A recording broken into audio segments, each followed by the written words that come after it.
Question number 4 देखिए प्यारे बच्चों। और क्वेश्चन नंबर 4 में भी ये कहा है, हमें एक संबंध दिया हुआ है ना, ए बी सच डेट ए छोटा होना चाहिए या बराबर होना चाहिए बी के। ठीक है, और हमें ये दिखाना है, ये सिद्ध करना है कि जो आर संबंध है वो स्वतुल्य तथा संक्रामक तो है लेकिन सममित नहीं है। ये हमें प्रूफ करना है। तो हमने एक सेट ले लिया है ना, जिसमें ए बी सी डी कुछ भी हो सकते हैं। तो उसका हमने एक रिलेशन बना लिया। तो जब हमने उसकी कार्टेशियन प्रोडक्ट की तो एक रिलेशन हमारे पास आया, A B, A C, B C, बहुत सारे हो सकते हैं इसमें, है ना। जो ऑर्डर पेयर है बहुत सारे हो सकते हैं। अब हमें रिलेशन जो दिया हुआ है वो दिया हुआ है ए और B such that A less than equal to B. अभी आप देख रहे हैं प्यारे बच्चों, ए बिलोंग्स टू आर कर रहा है, बिलोंग्स टू आर, और इस कंडीशन को भी सेटिस्फाई कर रहा है। ए जो है वो ए के बराबर तो हो सकता ही है, ए और ए दोनों बराबर तो हो सकते हैं। तो इस सेटिस्फाई कर रहा है ना इस कंडीशन को। तो इसलिए तो हमने कहा है बिलोंग्स टू आर। और अगर इस कंडीशन को सेटिस्फाई नहीं करता ये, तो हम कहते हैं does not belong to R. तो इसलिए जब ए बिलोंग्स टू आर यानी ये कंडीशन इस संबंध को सेटिस्फाई कर रही है, तो संबंध जो है वो कैसा होगा, स्वतुल्य है। अभी सेकंड देखेंगे, ए और बी बिलोंग्स टू आर लेकिन बी और A does not belongs to R, इसलिए संबंध जो है वो सम्मित नहीं है। देख लीजिए, एक एग्जांपल मैंने यहां पर दे रखा है आपको, इससे आपको समझ में आ जाएगा ये मैंने क्यों लिखा है।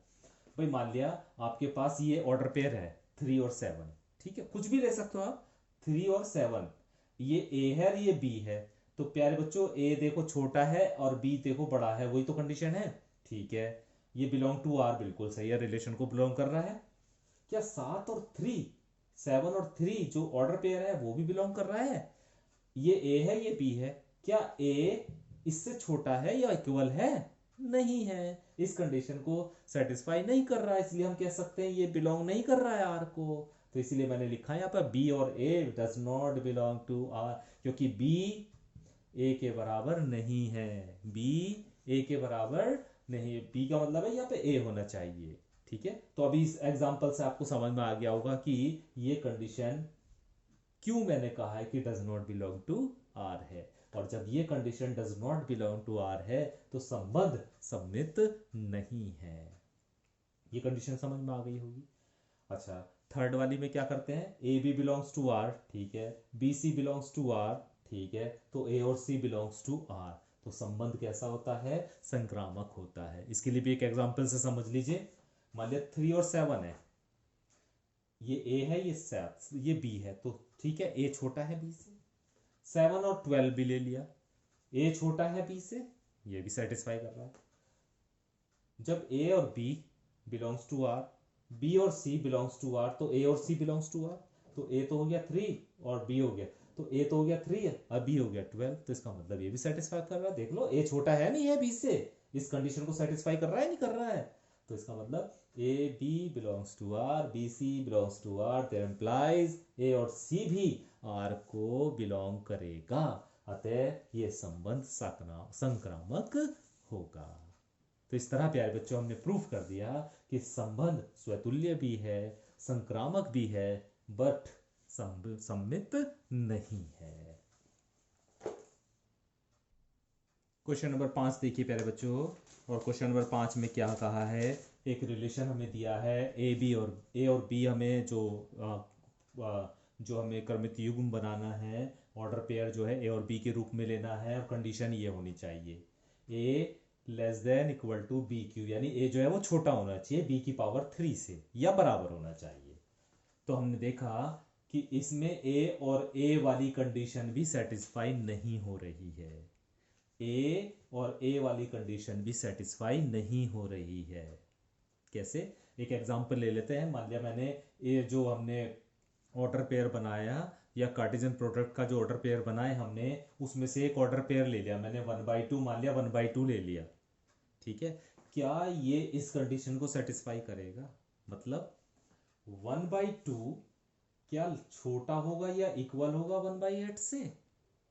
क्या 1/2 1/8 से छोटा होगा, नहीं हो सकता, है ना। 1/2 और 1/2 आर में हो तो सकता है, लेकिन इस यानी जो हमने कार्टेशियन प्रोडक्ट से जो हमने ऑर्डर पेयर बनाए उसमें ये पेयर हो तो सकता है, लेकिन इस वाले रिलेशन को तो सेटिस्फाई नहीं करेगा। क्यों नहीं करेगा भाई? 1/2 कभी भी छोटा नहीं हो सकता या बराबर नहीं हो सकता है 1/8 के। इस कंडीशन को ये सेटिस्फाई नहीं कर रहा, इसलिए ए और A does not belongs to R, संबंध स्वतुल्य नहीं है। ठीक है। इसी तरह प्यारे बच्चों ए और बी बिलोंग्स टू आर हो सकता है, लेकिन बी और A does not belong to R. कैसे? एक एग्जांपल से समझ लीजिए। मान लिया हमने ऑर्डर पेयर ले लिया 1 और 2, हमने, है ना, ये आर में मान लिया कि ये आर में है रिलेशन।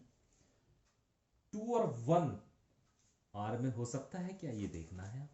देखो जैसे 1 और 2 लेते हैं, यानी 1 जो है वो छोटा है 2 के क्यूब से, ये तो सही है बिल्कुल।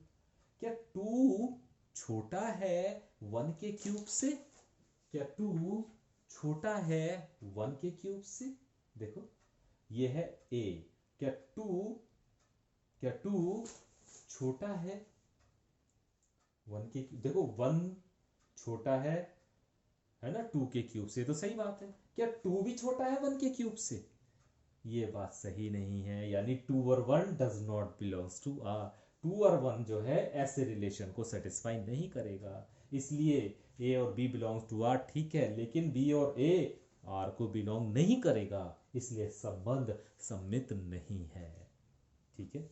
तीसरी कंडीशन, यदि ए और B belongs to R, B और सी बिलोंग्स टू आर, तो ए और सी भी तो होना चाहिए, आर को बिलोंग करना चाहिए। अब एक एग्जांपल से देखते हैं क्या कर रहा है, नहीं कर रहा है। मैंने अपनी तरफ से ये कुछ क्रमित युग्म ले लिया, 3/2 ले लिया, ये आर में है मान लिया। 3/2 और 6/5 ले लिया, चलो ये भी आर में है। तो 3 और 6/5 भी तो होना चाहिए, 3 और 6/5 भी तो आर में होना चाहिए। चलो हमने सब मान लिया आर में है, लेकिन इस रिलेशन को सेटिस्फाई करना चाहिए। तो क्या 3 छोटा होगा 6/5 के क्यूब से? और 6 का क्यूब कितना हो जाएगा 216, और 5 का क्यूब हो जाएगा 125। 216 को 125 से भाग करेंगे तो क्या 3 से ज्यादा आएगा? नेवर। तो इसलिए 3 छोटा नहीं है, इस कंडीशन को सेटिस्फाई नहीं कर रहा है, इसलिए मैंने लिख दिया कि ए और बी आर में होगा, ठीक है, बी और सी भी आर में बिलोंग करेगा, ये भी ठीक, लेकिन ए और सी आर को बिलोंग नहीं कर रहा है, इसलिए संबंध संक्रामक भी नहीं होगा। तो प्यारे बच्चों, ये जो मैं एग्जाम्पल दे रहा हूं ना, ये एग्जाम्पल उससे आपको समझना है। इस तरह के एग्जाम्पल आप खुद भी बना सकते हैं, ठीक है। समझने के लिए आप खुद भी इस तरह के एग्जाम्पल बना सकते हैं।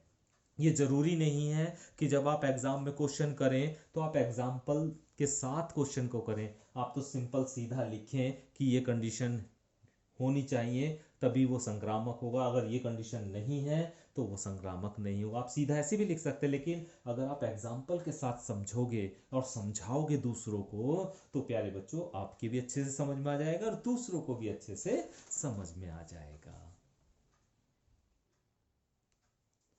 क्वेश्चन नंबर 6 देखिए प्यारे बच्चों, एक समुच्चय हमें ए दिया हुआ है जिसमें 1 2 3 नंबर दिए गए हैं। तो हमने ए से कार्टेशियन प्रोडक्ट निकाल लिया, जो ये आया। रिलेशन हमें दिया गया है 1 2 2 1, ठीक है। अब पहली बात, 1 1 क्या रिलेशन में है? कार्टेशियन प्रोडक्ट में तो है, लेकिन क्या वो रिलेशन में है? नहीं है। तो इसलिए 1 1 does not belongs to R, इसलिए संबंध स्वतुल्य नहीं है। 1 और 2 आर को बिलोंग कर रहा है, ठीक है। 2 और 1 भी आर को बिलोंग कर रहा है, तो संबंध सम्मित है, ठीक है। थर्ड क्या है? 1 और 2 बिलोंग्स टू आर, बिल्कुल सही बात है, कर रहा है, 1 और 2 आर में है। 2 और 1 बिलोंग्स टू आर, 2 और 1 भी है। क्या 1 और 1 है आर में? लेकिन 1 और 1 बिलोंग नहीं कर रहा है, does not belong to R, does not belong, क्या है इसमें 1 1, तो इसका मतलब संबंध संक्रामक नहीं है। क्वेश्चन नंबर 7 देखिए, यहां पर हमें एक पुस्तक समुच्चय जो दिया गया है वो बुक्स का समुच्चय दिया गया है पुस्तकालय में। मान लिया बुक्स हैं, उसमें B1 B2 B3 B4 up to and so on. तो हमने ए के साथ जो समुच्चय ए बनाया हमने, जिसमें बुक्स हैं B1 B2 B3 B4 up to and so on, उसका हमने कार्टेशियन प्रोडक्ट निकाला। B1 B1 B1 B2 B1 B3, इस तरह बहुत सारे ऑर्डर पेयर आपके पास तैयार हो जाएंगे। रिलेशन हमें ये दिया हुआ है कि एक्स और वाई के रूप में हमें कार्टेशियन प्रोडक्ट ऑर्डर को लिखना है, और एक्स और वाई में समान पेज है। एक्स और वाई का मतलब है बुक में समान पेज है। एक्स का मतलब है B1 बुक में भी, B2 वाई का मतलब है B2 बुक में भी, मतलब ये वाला पेयर लिया हमने मान लिया, तो इसका मतलब B1 में भी समान पेज है और इसमें भी समान पेज है। तो इसका मतलब क्या हुआ प्यारे बच्चों, B1 और B2 बिलोंग्स टू R, क्योंकि इसमें भी समान पेज है, इसमें भी समान पेज है ना, तो इसलिए ये बिलोंग कर जाएगा R को। तो असली संबंध स्वतुल्य होगा। ठीक है। उसके बाद B1 B2 R को बिलोंग कर रहे हैं, ठीक है, समान पेज है। B2 B1 भी सही है या नहीं है, तो कोई प्रॉब्लम थोड़ा ना है, दोनों में ही समान पेज है। इसे B1 को इधर रख दो या इधर रख दो, पेज तो उतने ही रहेंगे, पेज में तो कोई अंतर नहीं आएगा, दोनों में अभी भी समान पेज है। तो ये भी संबंध बिलोंग्स टू R कर रहा है। इसका मतलब क्या हुआ कि ये संबंध सम्मित भी है, कंडीशन सेटिस्फाई कर रहा है। थर्ड में क्या है, B1 B2 अगर R को बिलोंग कर रहे हैं, ये वो ये समान पेज, B2 B3 भी R को बिलोंग कर रहे हैं, तो B1 और B3 भी तो करेंगे, क्योंकि B1 में भी उतने ही पेज है और B3 में भी उतने ही पेज है, तो ये भी सेटिस्फाई करेंगे, तो अतः संबंध संक्रामक भी होगा। ठीक है। तो इस तरह हम कह सकते हैं कि संबंध स्वतुल्य भी, सम्मित भी और संक्रामक भी होगा। तो प्यारे बच्चों, आज हम इतने क्वेश्चन इस एक्सरसाइज के करेंगे।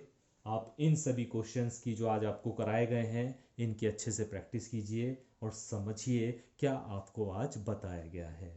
कल से हम इसके आगे के क्वेश्चन करेंगे। Thank you very much.